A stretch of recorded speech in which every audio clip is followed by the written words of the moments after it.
Good afternoon, dear friends. Thank you so much for being here for our final show.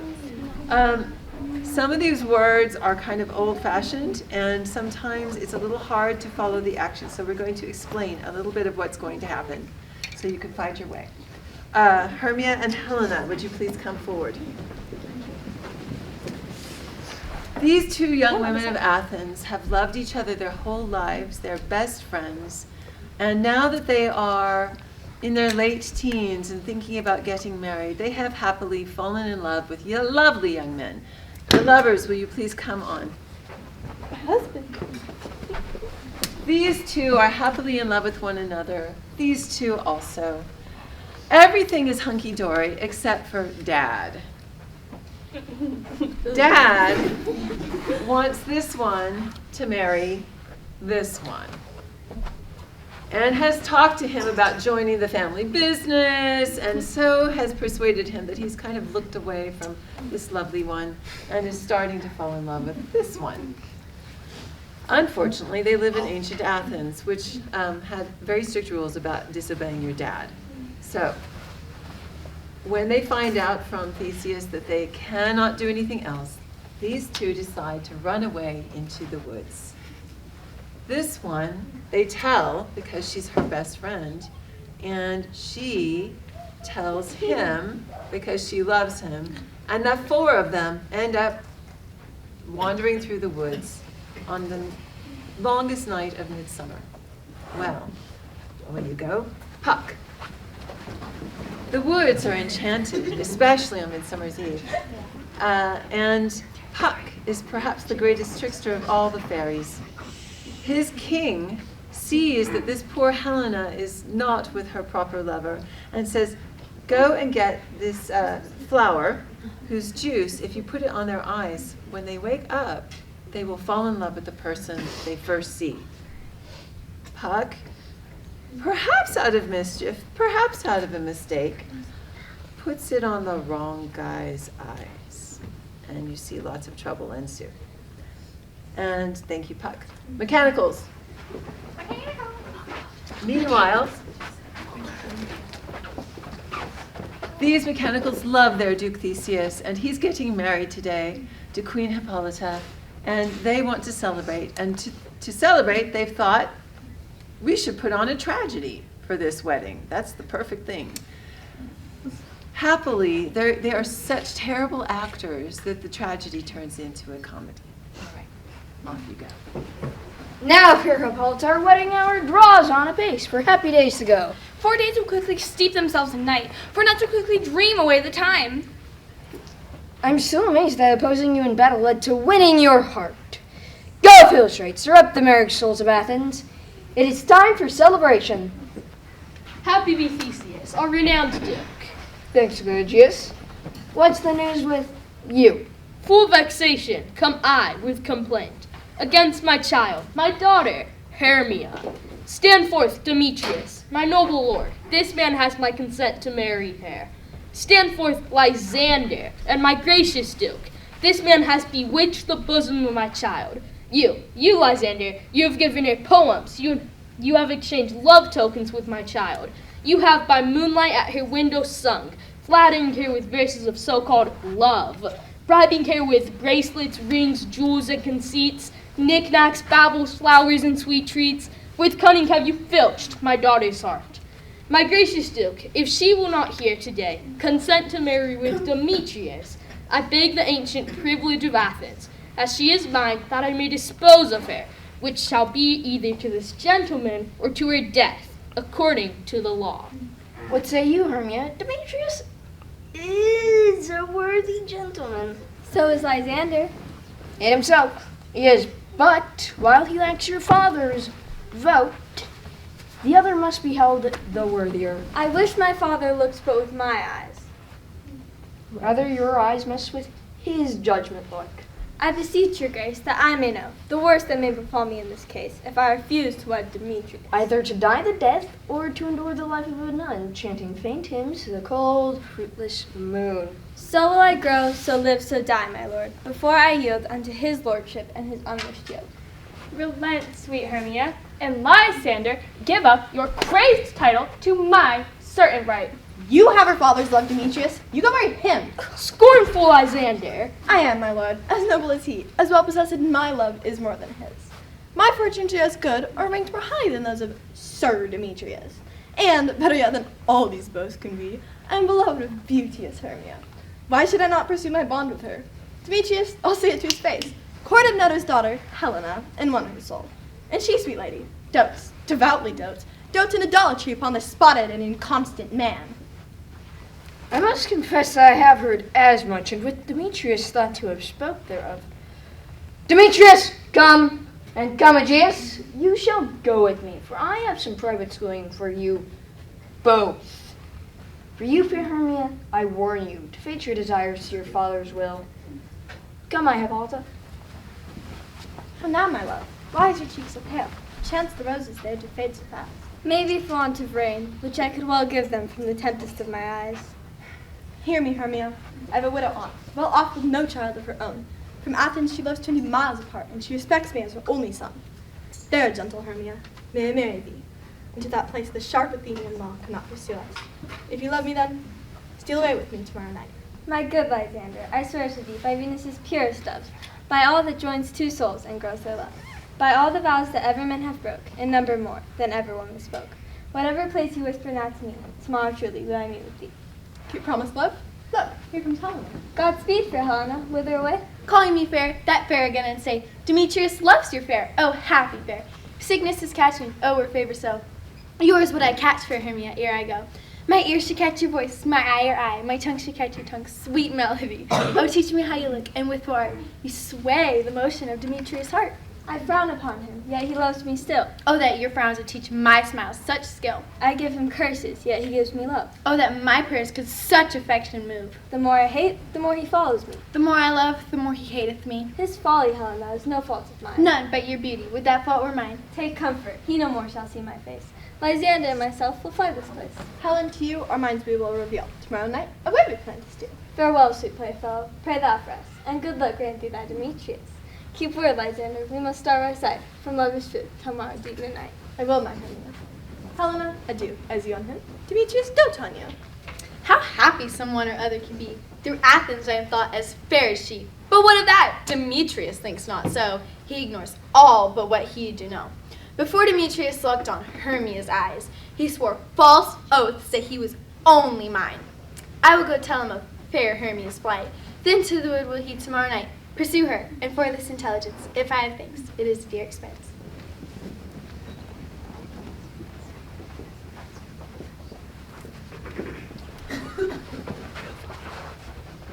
Is all our company here? You were best to call them generally, man by man, according to the script. Here is the scroll of every man's name to play but for great Theseus on his wedding night. First, good Peter Quince, say what the play treats on, then read the names of the actors, and so get to the point. Mary, our play is the most lamentable comedy and most cruel death of Pyramus and Thisbe. A very good piece of work, I assure you, and a merry. Now, good Peter Quince, call forth your actors by the scroll. Masters, spread yourselves. Answers I call you, Nick Bottom, the weaver. Ready, name what part I am for, and, well, let's proceed. You, Nick Bottom, are set down for Pyramus. What is Pyramus? A lover or a tyrant? A lover that kills himself, most gallant for love. That will ask some tears in the true performing of it. If I do it, let the audience look to their eyes. I will move storms. The raging rocks and shivering shocks shall break the locks of prison gates. This was lofty. Now name the rest of the players. Francis Flute, the bellows mender. Here, Peter Quince. Flute, take Thisbe on you. What is Thisbe, a wandering knight? It is the lady that Pyramus must love. Nay, faith, let me not play a woman. I have a beard coming in. That is all one. You shall play in a mask and speak as small as you will. If I may hide my face, let me play Thisbe too. I'll speak in a monstrous little voice. Thisbe, Thisbe, ah Pyramus, thy lover dear, and Thisbe dear, and lady dear. No, you play Pyramus. Flute, you Thisbe. Well, proceed. Robin Starveling, the tailor. Here, Peter Quince. Robin Starveling, you Thisby's mother. Tom Snout, the tinker. Here, Peter Quince. Tom Snout, you Pyramus's father. Myself, Thisby's father. Snug the joiner, you the lion's part. And I hope here's a play fitted. Have you the lion's part written? Pray you, if it be, then give it me, for I be slow of study. You may improvise it, for it is nothing but roaring. Let me play the lion too. I will roar that I will do any man's heart good to hear me. I will roar that I will make the Duke say, let him roar again. Let him roar again. If you should do it too, terribly, you shall fright the duchesses and the ladies, that they shall shriek, and that will be enough to hang us all. That will hang us, every mother's son. I will aggravate my voice, so that I will roar you as gently as any sucking dove. I will roar you like any nightingale. You may play no part but Pyramus. For Pyramus is a sweet-faced man, a proper man, a most lovely gentleman man like man. Therefore, you must play Pyramus. Well, I will undertake it. Masters, here are your scrolls. Learn them by tomorrow night, a mile outside the town. By moonlight, there we will rehearse. We will meet, and there we will rehearse, most obscenely and courageously. Take pains. Be perfect. Adieu. How now, spirit? Whither wander you? Over hill, over dale, through bush, through briar, over park, over pale, through flood, through fire. I do wander everywhere, swifter than the rays of dawn, to serve the fairy queen. I spread dew upon the lawn. I must go seek some dewdrops here, and hang a pearl on every flower's ear. Farewell, thou lob of spirits, all be gone. Our queen and all our elves, come here anon. The king doth keep his revels here tonight.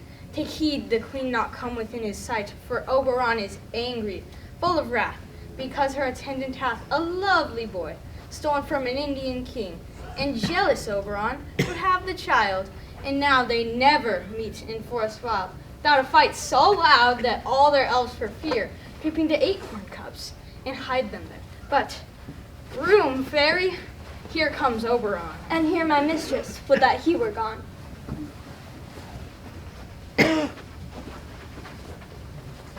Ill met by moonlight, proud Titania. What jealous Oberon? Fairy, skip hence. I forsworn his company. Why should Titania cross her over? I would beg a little changeling boy to be my henchman. Set your heart at rest. All of Fairyland was not the child of me. How long within this would intend you stay? Perchance after Theseus' wedding day? Give me that boy and I will go with thee. Not for thy fairy kingdom. Fairies, away. We shall try downright if I longer stay. Well, go thy way. Thou shalt not from this grove till I torment thee for this injury. My gentle puck, fetch me that flower, the herb I showed thee once. The juice of it dropped on one who sleeps will make them wake to madly dote on the next live creature that they see. I'll put a girdle around the earth in 40 minutes. Having once this juice, I'll watch Titania when she is asleep, and drop the liquor of it in her eye. The next thing then she waking looks upon, be it on lion, bear, or wolf, or bull, on meddling monkey, or on busy ape, she shall pursue it with the soul of love. But who comes here? I'm invisible, and I will overhear their conference. I love thee not, therefore pursue me not. Where is Lysander and fair Hermia? The one I'll slay, the other slays me. You told me they were stolen to this wood. Here am I, yet cannot meet my Hermia. Now get thee gone, and follow me no more. You draw me. Do I entice you? Do I speak you fair? Or rather, do I not in plainest truth tell you I do not, nor cannot love you? And even for that, do I love you the more? Tempt not too much the hatred of my spirit, for I'm sick when I do look on And thee. I am sick when I look not on you. Let me go! I'll follow thee and make a heaven of hell to die upon the hand I love so well. Fare thee well, nymph, ere he do leave this grove. Thou shalt fly, and he shall seek thy love. Welcome, wanderer. Hast thou the flower there? Aye, there it is. I pray thee, give it me. I know a bank where the wild thyme blows, where oxlips and the nodding violet grows. There sleeps Titania some time of the night, and with the juice of this, I'll streak her eyes. Take some of it, and seek through this grove. The sweet Athenian lady is in love with a disdainful youth. Anoint his eyes, but do it when the next thing he spies may be the lady. You shall know the man by the Athenian garments he has on, and meet me here before the first cock crow. Fear not, my lord. Your servant shall do so.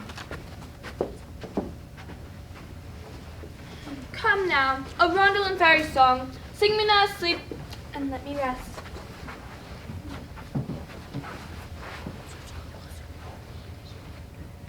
You spotted snakes with double tongues, thorny hedgehogs be not seen.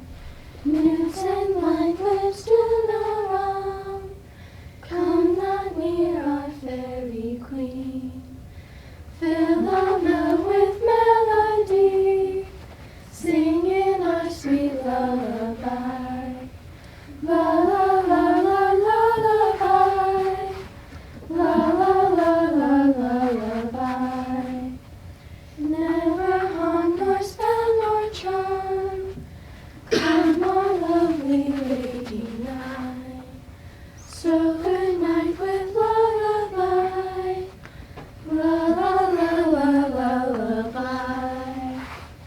Fill the mouth with melody, singing our sweet lullaby.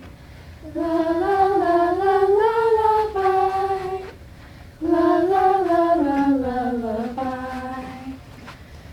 Weaving spiders come not near, hence you long-legged spinners hence. Beetles black approach not near, worm or snail do no offense. Fill them well with melody, singing our sweet lullaby. La la la la lullaby. La la la la la lullaby. Hands away, now all is well. One aloof stands sentimental.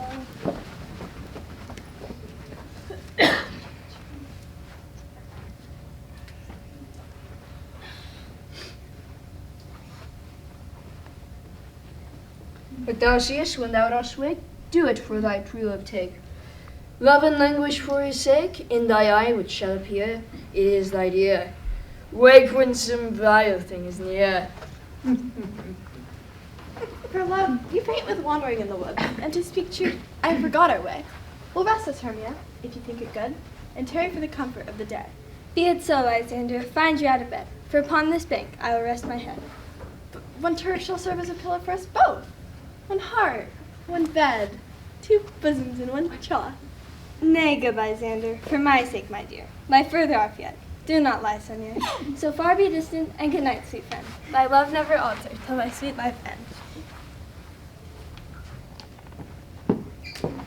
Through the forest have I gone, but the Athenian found I none. Night and silence, who is here? Weeds of Athens he doth wear. This is he, my master said, and despite the Athenian maid. And hear the maiden sleeping sound on the dank and dirty ground. Troll upon an eye all this power this charm doth owe. So awake when I am gone, for I must now to Oberon. Stay, thou kill me, sweet Demetrius. I charge thee hence, and do not haunt me thus. Oh, wilt thou leave me? Do not so. Stay on thy peril. I alone will go. Oh, I am out of breath in this fond chase. The more my prayer, the lesser is my grace. Happy is Hermia, wheresoe'er she lies, for she hath blessed and attractive eyes. But who is here? Lysander, on the ground, dead or asleep. I see no blood nor wound. Lysander, if you live, good sir, awake. And run through fire I will for thy sweet sake. Transparent Helena, nature shows art, that through thy bosom makes me see thy heart. Where is Demetrius? Oh, how bitter word is that vile name to perish on my sword. Do not say so, Lysander, say not so. What though he love your Hermia? Lord, what though? Yet Hermia still loves you. Then be content. Content with Hermia? No, I do repent the tedious minutes with her I've spent. Not Hermia, but Helena I love. Will not change a raven for a dove. Wherefore was I to this keen mockery born, when at your hands did I deserve this scorn? It's not enough, young man, that I did never, no, nor never can, deserve a sweet look from Demetrius' eye. But must you mock my insufficiency? But fare you well, perforce I must confess, I thought you lord of more true gentleness. She sees not Hermia. Hermia, sleep you there, and never may you come Lysander near. In all my powers, adjust your love and might, to honor Helen and be her knight. Help me, Lysander, help me. Eye me for pity, what a dream was here. Lysander, look how I do quake with fear. Lysander? What? Removed? Lysander, Lord! What? Out of hearing, gone? No sound, no word? No, then I'll perceive you are not nigh. Either death or you I'll find immediately.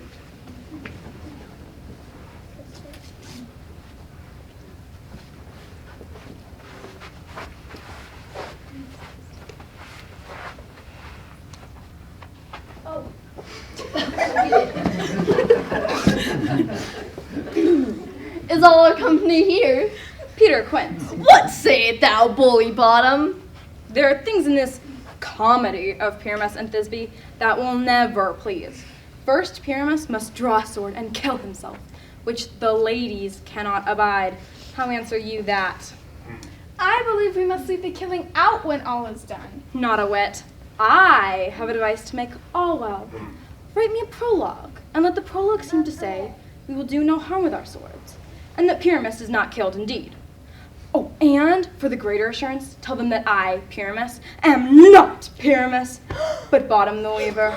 This will put them out of fear. Well, we will have such prologue. Will not the ladies be afraid of the lion? Oh, I fear it, I promise you. Masters, you ought to consider with yourselves to bring in, God shield us, a lion among ladies is a most dreadful thing, for there is not a more fearful wild fowl than your lion living, and we ought to look to it. Therefore, another prologue must tell that he is not a lion. Nay, he must name his name, and half his face must be seen through the lion's neck, and he must speak through, saying thus, or to the same defect, ladies, or fair ladies, I would wish you, or I would request you, or I would entreat you, not to fear, not to tremble, my life for yours. If you think I come hither as a lion, were pity of my life. No, I am no such thing. I am a man as other men are. And there indeed, let him name his name, and tell them plainly he is Snug the Joiner. Well, it shall be so. But there are two hard things that is. We must bring moonlight into the chamber, for you know, Pyramus and Thisbe meet by moonlight. Doth the moon shine the night we play our play? A calendar, a calendar! Look in the almanac, find out moonshine, find out moonshine. Yes, it doth shine that night. Why then may you leave a casement of the great chamber window where we play open, and let the moon shine in at the casement? Aye, or one must come, he comes to present the person of moonshine. And there is another thing that is, we must have a wall in the great chamber, for you know, it did say Pyramus and Thisbe talked through the chink in the wall. You can never bring in a wall. What say you, Bottom? Some man or other must present wall, and he must have some plaster, or some loam, or some rough cast about him to signify wall, and he must hold his fingers thus, and through that cranny shall Pyramus and Thisbe whisper. If that may be, then all is well. Come sit down, every mother's son, and rehearse your parts. Pyramus, you begin. Once you have spoken your speech, step to the side, and let everyone according to his cue. What hempen homespuns have we swaggering here, so near the cradle of the fairy queen? What? A play? I'll be an auditor. An actor too, perhaps. Speak, Pyramus! Thisbe, stand forth!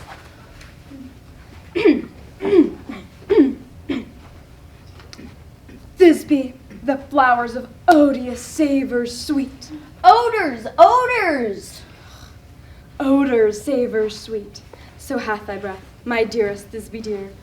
But hark, a voice. Stay thou but here a while, and by I will to thee appear. A stranger Pyramus playest here. Must I speak now? Aye, Mary, must you, for you must understand he goes, but to see a noise that he heard and is to come again. Most radiant Pyramus, most lily white of hue, like the color of the red rose on triumphant briar, as true as truest that yet would never tire. I'll meet thee, Pyramus, at Nini's tomb. Ninus's tomb, man! Why you must not speak that yet? That's what you answer to, Pyramus. You speak all your parts at once, cues and all. Pyramus, enter, your cue is past, it is never tired. Oh, as true as truest that yet would never tire. Oh, fair Thisbian. A monstrous strange! We are haunted praymasters, flymasters, help! I'll follow you. I'll lead you about around through bog, through bush, through brake, through briar. Sometimes a horse will be, sometimes a hound. A headless bear, sometimes a fire. And bark, neigh, grunt, and roar like horse, hound, hog, bear, fire at every turn. Why do they run away? This is a knavery of them to make me afeard. Oh, Bottom, thou art has changed. What do I see on the What do you see? You see an ass head of your own, do you? Bless thee, Bottom! Bless thee, thou art translated! I see their knavery. This is to make an ass of me, to fright me if they could. But I will not stir from this spot. Do what they can. I will walk up and down here, and I will sing, that they shall hear that I am not afraid. The ouzel cock so black of hue, with orange tawny bill, the throstle with his note so true, the wren with little quill. What angel wakes me from my flowery bed? The finch, the sparrow, and the lark, the plain song cuckoo gray. I pray thee, gentle mortal, sing again. Mine ear is much enamored of thy note, and is mine eye enthralled to thy shape, and thy fair virtue, force before doth move me, on the first view to swear I love thee. Methinks, mistress, you should have little reason for that. And yet, to speak truth, reason and love keep little company together nowadays. Thou art as wise as thou art beautiful. Not so. Neither. But if I had wit enough to get out of this wood, I would be content. Out of this would you not desire to go, thou shalt stay here whether thou wilt, or no, for I do love thee, therefore go with me. I'll give thee fairies to attend on thee, peas blossom, cobweb, moth, and mustard seed. Ready? And I! And I! Where shall we Where go? shall we go? Be kind and courteous to this gentleman. Feed him with apricots and dewberries, with purple grapes, green figs, and mulberries. The honeybags steal from the humble bees, and fan the moonbeams from his sleeping eyes. Bow to him, elves, for him alone I prize. Hail, mortal! Hey! Hail! Hail! I cry your worship's mercy. Heartily, I beseech your worship's name. Cobweb! I shall desire you of more acquaintance, good Master Cobweb. If I cut my finger, I will make bold with you. Your name, honest gentleman? Peas blossom! I pray you commend me to Mistress Squash, your mother, and to Master Peascod, your father. I shall desire you of more acquaintance, good Master Peas Blossom. Your name, I beseech you, sir? Mustard seed! Stop. I promise you, your kindred have made my eyes water. Ere now, I shall desire your more acquaintance, good Mistress Mustard Seed. Come, wait upon him, lead him to my bower.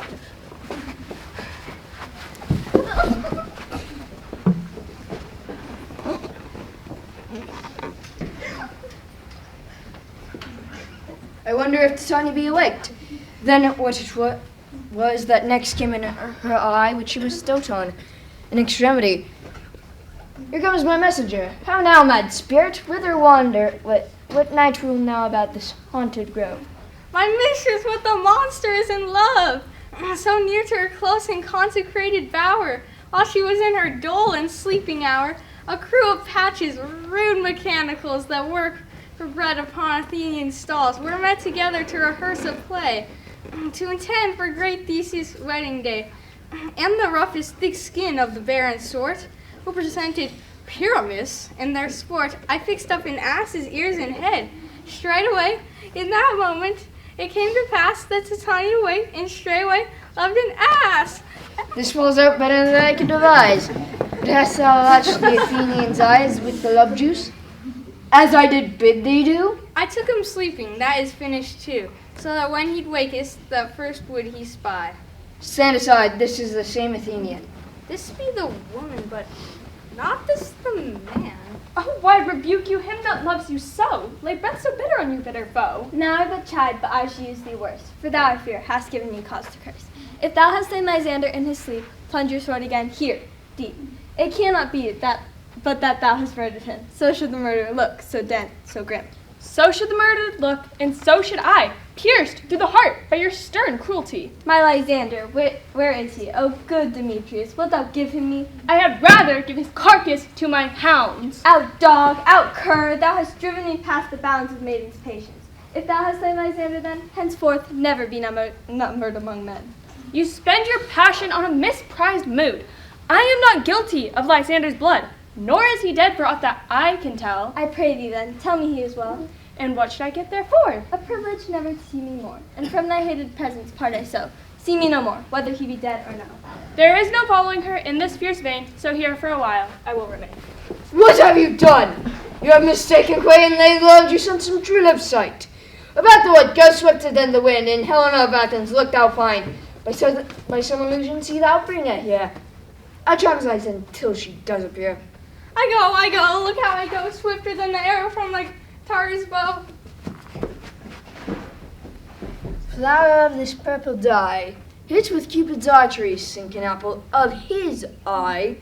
When his love he doth espy, let her shine as gloriously as the Venus of the sky. Captain of our fairy band, Helena is here at hand, and the youth mistook by, well, me, pleading for a lover's fee. Shall we therefore on pageant see? Lord of fools these mortals be. Stand aside, the noise they make will cause Demetrius to awake. Then we'll two at once woo one. That should turn out to be fun, and those things do best please me. That befalls preposterously. Why should you think that I should wound scorn? Scorn and tears never come in tears. You did advance your cunning more and more. These vows here, Hermias, will you give her o'er? Your vows to her and to me, put in two scales, will even weigh, both as light as tails. I had no judgment unto her, I swore. Nor none in my mind, now you give her o'er. Demetrius loves her, and he loves not you. Oh, Helena, goddess, nymph, perfect divine, to what my love shall I compare thine eyne? Crystal is money, oh how ripe and show, thy lips, those kissing cherries, tempting grow. Oh, spite! Oh, hell! I see you all are bent to set against me for your merriment. If you were civil and knew courtesy, you would not do me this much injury. Can you not hate me, as I know you do? But you must join in souls to mock me too. If you were men, as men you are in show, you would not use a gentle lady so to vow and swear and super praise my parts, when I am sure you hate me with your hearts. You both are rivals and love Hermia, and now both rivals to mock Helena. A trim exploit, a manly enterprise, to conjure up tears in a poor maid's eyes. You are unkind, Demetrius. Be not so. For you love Hermia. This you know I know. And here, with all goodwill, with all my heart. And Hermia's love, you yield me. I yield you up my part. And yours of Helena, to me bequeath, whom I do love and will do to my death. Never did mockers waste more idle breath. If, Lysander, keep thy Hermia, if e'er I left her, all that love is gone. Helen, it is not so. Lysander, look where thy love comes. Yonder is thy dear. You would never believe that. Thou art not by my eye, Lysander found. My ear, I think it, brought me thy sound. But why unkindly didst thou leave me so? Why should he stay, whom love doth press to go? What love could press Lysander from my side? Lysander's love, that could not let him bide. For Helena, why seek you me? Cannot this make you know the hate I bear you made me leave you so? You speak not as you think. It cannot be. Lo, she is one of this confederacy. Now I perceive they have conjoined all three to fashion this false sport in spite of me. Injurious Hermia, most ungrateful maid, have you not conspired, have you not with these contrived to bait me with this foul derision? Is it all the counsels we two have shared, that the hours we have spent, is it all forgot? I am amazed at your passionate words. I scorn you not. It seems that you scorn me. Have you not set Lysander, as in scorn, to follow me and praise my eyes and face, and made your other love, Demetrius, who even but now did spurn me with his foot, to call me a goddess, nymph, divine, and rare, precious and celestial? I understand not what you mean by this. I do persevere, counterfeit sad looks, make mouths upon me when I turn my back, wink at each other, hold the sweet jest up. If you have any pity, grace, or manners, you would stop. But fare ye well, 'tis partly my own fault, since absence or death shall soon remedy. Stay, fair Helena, hear my excuse. My love, my life, my soul, fair Helena. Oh, excellent. Sweet, do not scorn her so. Oh, if she cannot entreat, I can compel. You can compel no more than she entreat. Your threats have no more strength than her weak prayers. Helen, I love you. I do, by my life, in spite of whom false says I love you not. I say I love you more than he can do. If you say so, withdraw and prove it too. Quick, come! Lysander, no. Hang off, you cat, you bird, vile thing! Let loose or I will shake you from me like a serpent.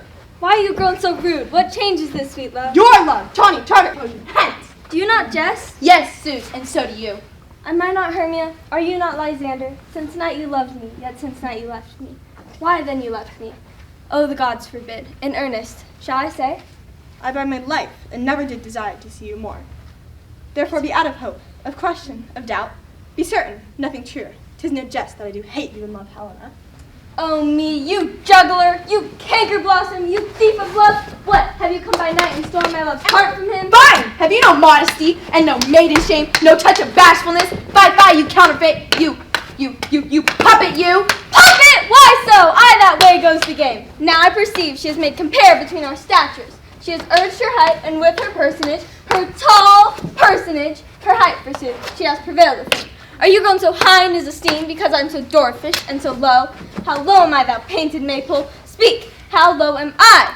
I'm not yet so low, but that my nails can reach into your eyes.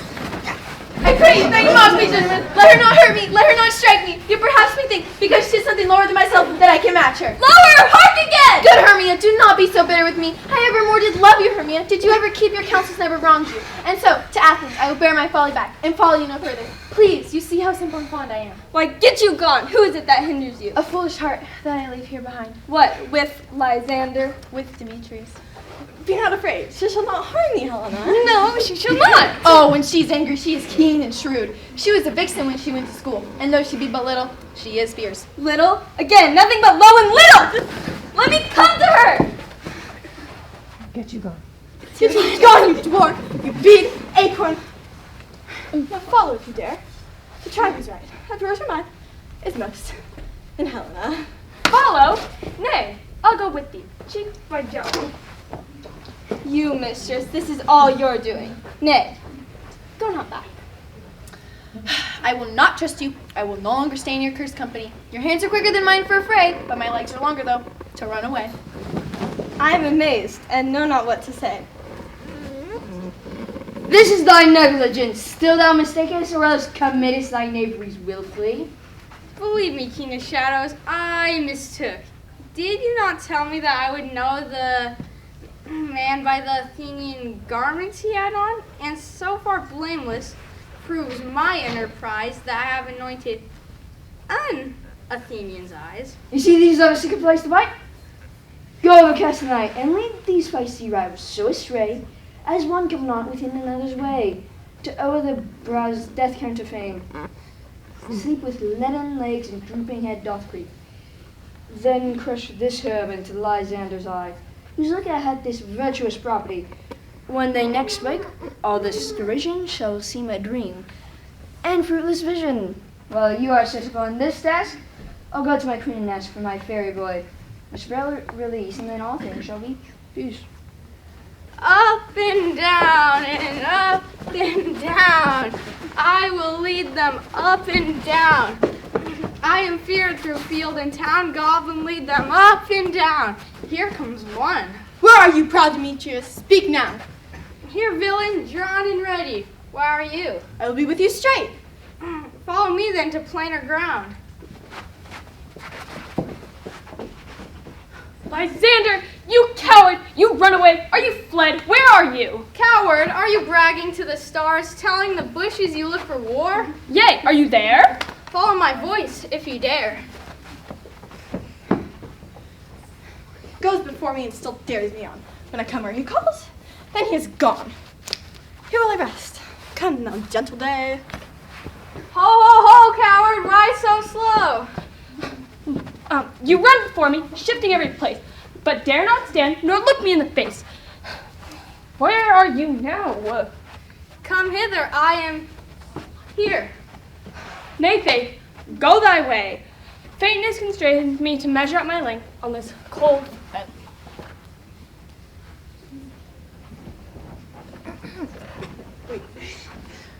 Oh, weary night, sleep that sometimes shuts up sorrow's eye. Steal me a while from my own company. Yet for three, come one more. Two of both kinds make up four. Here she comes, cursed and sad. Cupid is a knavish lad, thus to make poor females mad. Never so weary, never so unwell. I can no farther crawl, no farther go. Here I will rest till the break of day. Heaven shield thy Xander, I do pray. On the ground, sleep sound, all apply to your eye, gentle lover remedy. When thou wakest, thou takest true delight in the sight of thy former lady's eyne. Jack shall have Jill, not shall go ill. The man shall have his maid again, and all shall be well.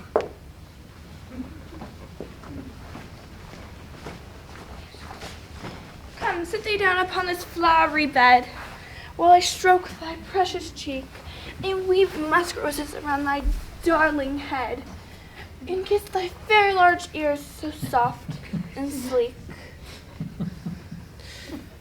Where's Peas Blossom? Ready? Scratch my head, Peas Blossom. Where is Monsieur Cobweb? Ready? Ah, Monsieur Cobweb, catch me a red-hipped humblebee on the top of a thistle, and bring the honey bag. Where's Monsieur Mustard Seed? Ready? Monsieur Mustard Seed. What's your will? Nothing, good Monsieur, but to help Comrade Peas Blossom to scratch. I must to the barber's, Monsieur, for he thinks I'm marvelous hairy about the face. Oh, say, sweet love, what is thou desirous to eat? Truly a peck of provender I could munch your good dry oats. Methinks I have a great desire for a bottle of hay. Good hay, sweet hay, hath no fellow, but I pray you, let none of your people stir me. I have an exposition to sleep come upon me. Sleep thou, and I will wind thee in my arms. Fairies, be gone, and we all breeze away. Seest thou this sweet sight? Her dotage now I do begin to pity. For meeting her of late behind the wood, seeking sweet treats for this hateful fool, I then did ask of her changeling child, which straight she gave me, and her fairy sense of bear to my bower in fervent. And now I have the boy, I will undo this hateful imperfection of her eye. Beest thou wont to be, seest thou wont to see. Now, my Titania, wake you, my sweet queen. My old one, what visions have I seen? Methought I was enamored of an ass. There lies your love. Oh, how came these things to pass? Oh, how I do loathe his visage now. Silence, well. Puck, take off this ass's head. Now thou and I are new in amity, and will tomorrow midnight solemnly dance in Duke Theseus's house triumphantly, and blessed to all fair prosperity. There shall the lovers be wedding jollity. Fairy king attended mark. I do hear the morning lark. Come, my lord, and in our flight, tell me how it came to be this night, that I here asleep was found, with these mortals on the ground.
Go, one of you, find out Forster. We will, fair queen, up to the mountain's top. But top? What nymphs are these? My lord, this is my daughter here asleep. This Lysander, this Demetrius's, this Helena, old Neater's Helena. I wonder if they being here together. Say, Aegeus, is not this the day that Hermia should give answer of her choice? It is, my lord. Go bid the huntsmen and wake them with their horns. Good morrow, friends. St. Valentine is past.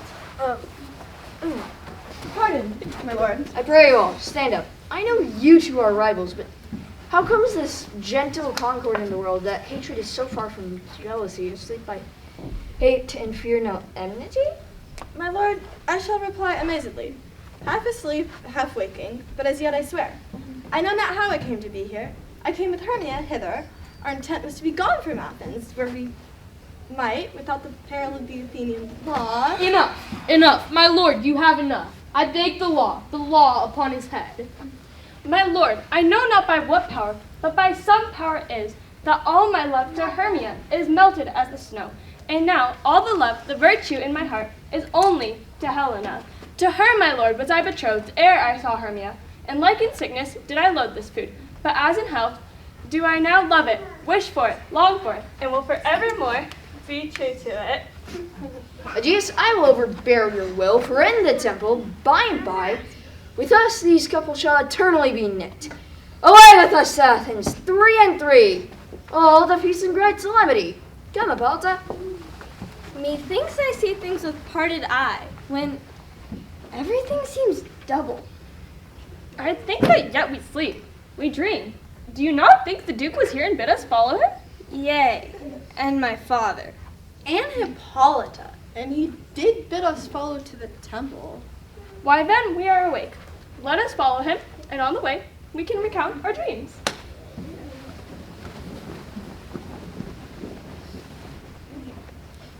When my cue comes, call me, and I will. My next is, most fair Pyramus.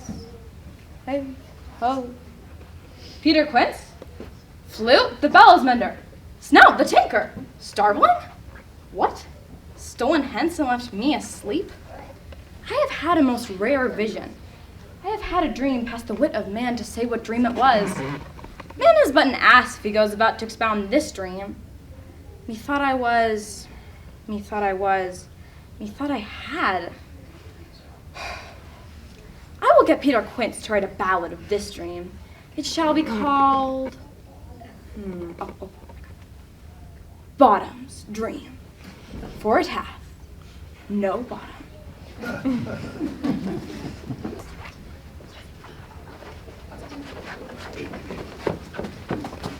Have you been to Bottom's house? Has he come home? He cannot be found. Out of doubt, he is transported. If he not come, then the play is marred. It is not possible. You have no man in all Athens able to discharge Pyramus but he. No, he hath simply the best of wit of any handicraft man in Athens. Masters, the Duke is coming from the temple, and there are 2 or 3 lords more married. If our sport would have gone forward, he would have made a fortune. Oh, sweet bully Bottom, thus hath he lost 6pence a day in his life. He surely have won 6pence a day. If the Duke had not given him 6pence a day for playing Pyramus, I'll be hanged, he would have deserved it. Where are these lads? Where are these hearts? Bottom! A most courageous day, a most happy hour. Masters, I have wonders to tell you, but ask me not what. What? Let us hear, sweet Bottom. Not a word of me. All that I will say is that the Duke hath dined. Get your costumes together, comb your hair and shine your shoes. Meet presently at the palace. Every man look over his part, for the short and the long is, our play is preferred. In any case, let Thisbe have clean linen, and most dear actors eat no onions, nor garlic, for we are to utter sweet breath, and I do not doubt but to hear them say it is a sweet play. No more words, away, go away.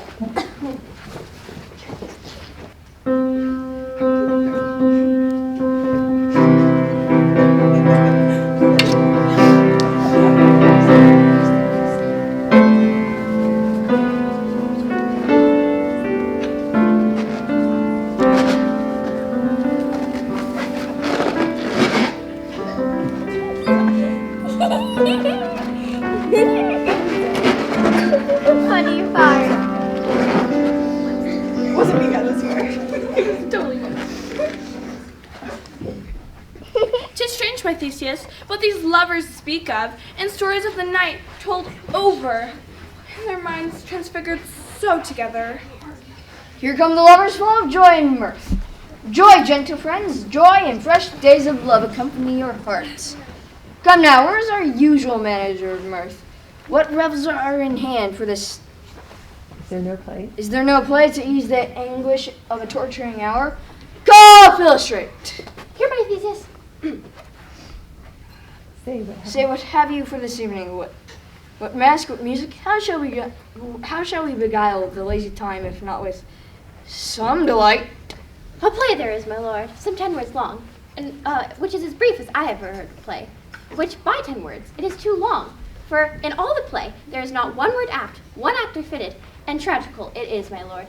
For the hero, Pyramus, kills himself, which one I saw rehearsed, I must confess, made mine eyes water, but only with tears of laughter. What are they? And what are they that do play? Hard-handed men that work in Athens here, which never toiled in their minds till now, and now have toiled in their unbreathed memories for this same play, for your nuptial.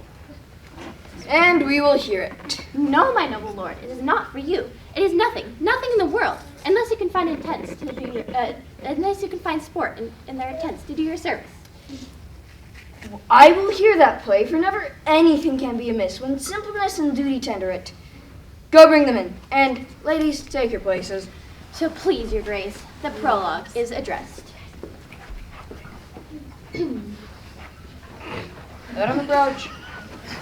Gentles, perchance you wonder to the show, but wonder on till truth makes all things plain. This man is Pyramus, if you should know this beauteous lady, Thisbe is certain.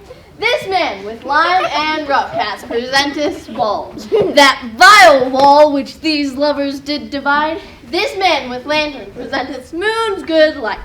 This grisly beast, which lion is by name, the trusty Thisbe coming first by night, did scare, or rather did affright, and as she fled, her mantle it did fall, which lion vile with bloody mouth did stain.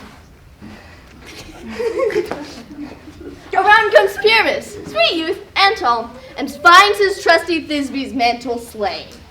Whereat with bloody, blameful blade, he bravely broached his boiling, bloody breast.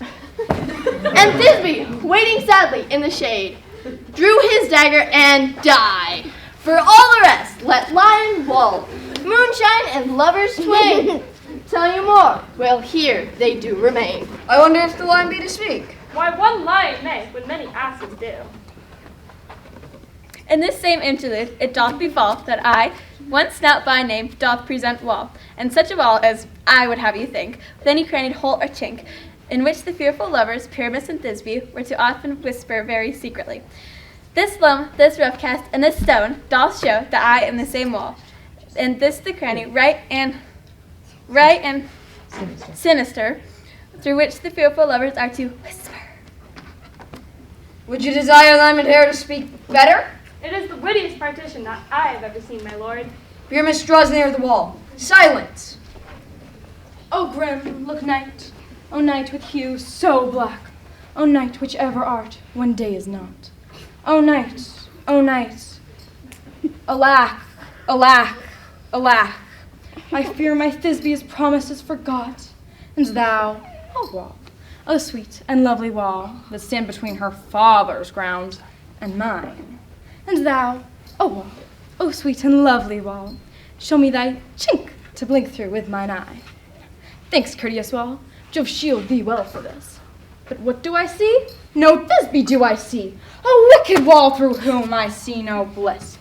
Cursed by thy stones for thus deceiving me.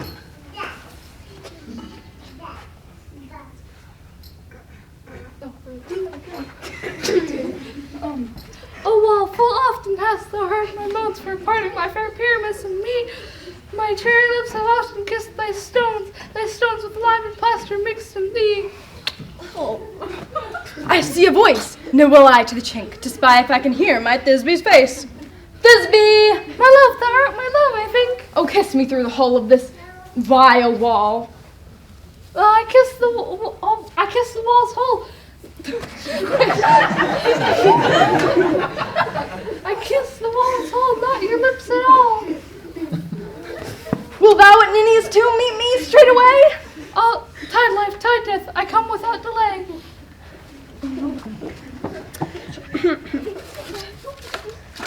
Thus have I, Wolf, my part discharged so. And being done. And being done, away Wolf doth go. This is the silliest that ever I heard. You ladies, you whose gentle hearts do fear the smallest monstrous mouse that creeps on floor, may now, perchance, both quake and tremble here, when lion rough in wildest rage doth roar. Then know that I, once snug the journey am, no lion fierce, nor else no lion stand. A very gentle beast of a good conscience. This lantern doth the horned moon present. I, the man in the moon, do seem to be. Proceed, Moon. That's it. All I have to tell you is that this is the moon, and I'm just the man in the moon. This is opening's tomb. Where's my love? Lion, we brought this Roar! Roar. Well run, 'tis me! Well roared, lion! Well shown, moon. Truly the moon shines with good grace. Well, mouse lion. So the lion vanished. And then came Pyramid. Sweet moon, I thank thee for thy sunny beams. I thank thee now for shining now so bright. For by thy gracious golden glittering gleams I trust to take of truest Thisbe sight. But stay, O spite, but mark, poor knight, what dreadful dole is here? Eyes, do you see? How can it be? O dainty duck, oh dear, thy mantle good? What? Stained with blood? Approach, ye furies foul. O fates, come, come, cut thread and thrum, coil, crush, conclude, and quell. O wherefore nature did thou lions frame, since lion vile hath here deflowered my dear, which is, no, which was the fairest dame, that lived, that loved, that liked, that looked with cheer. Come tears confound. Out, sword and wound, thy pap of pyramids. Left, right, high, thy left pap, where heart doth hop. Thus die I, thus,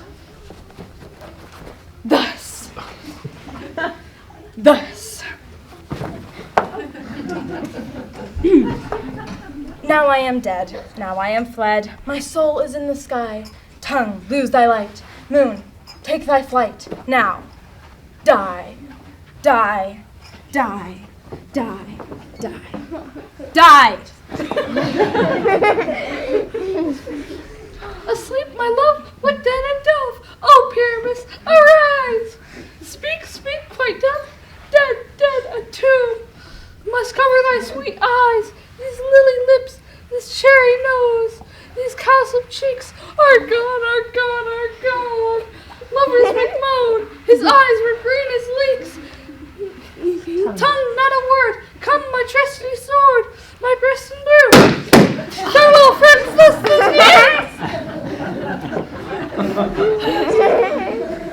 I went so hard. I'm gonna do the thing again. Moonshine and light.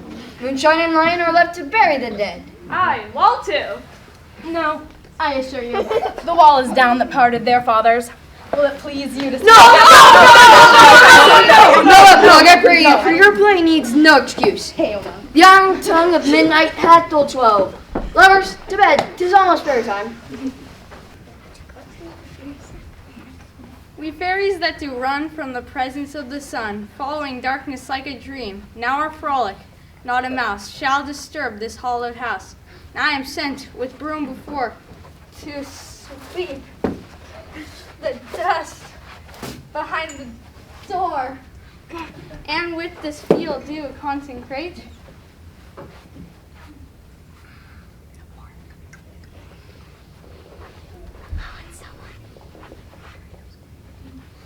Every fairy take his gain, and with each several chamber bless through this palace with sweet peace. If we shadows have offended, think but this, and all is mended. if you have but slumbered here, while these visions did appear, and this weak and idle theme, no more yielding, but a dream. Gentles do not reprehend. If you pardon, we will mend. Else the puck, a liar call. So good night unto you all. Give me your hands if we be friends, and fairy grace restore amends.